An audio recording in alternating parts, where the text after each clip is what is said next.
Naapa kwamba nitakuwa mwaminifu kwa Jamhuri ya Muungano wa Tanzania na kuitumikia kwa moyo wangu wote, na kwamba nitaihifadhi, nitailinda na kuitetea Katiba ya Jamhuri ya Muungano wa Tanzania kwa mujibu wa sheria iliyowekwa.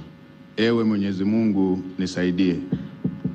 Mimi Mwigulu Lameck Nchemba naapa kwamba nitaitumikia vema na kwa moyo thabiti Jamhuri ya Muungano wa Tanzania katika kazi zangu za waziri mkuu, na kwa wakati wote nitamshauri kwa hekima na uaminifu Rais wa Jamhuri ya Muungano wa Tanzania, na kwa vyovyote vile sitatoa siri za baraza la mawaziri.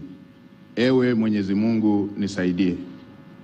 Mimi Mwigulu Lameck Nchemba naapa kwamba katika kutekeleza madaraka niliyopewa kwa mujibu wa Katiba ya Jamhuri ya Muungano wa Tanzania, nitatetea na kudumisha umoja wa Jamhuri ya Muungano wa Tanzania kwa mujibu wa Katiba ya Jamhuri ya Muungano wa Tanzania. Ewe Mwenyezi Mungu nisaidie.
Mheshimiwa Rais alikuwa akimkabidhi Mheshimiwa Waziri Mkuu miongozo ya utendaji kazi. Mheshimiwa Rais wa Jamhuri ya Muungano wa Tanzania, kwa heshima na taadhima, naomba uridhie Katibu Mkuu Kiongozi aweze kurejea katika nafasi yake.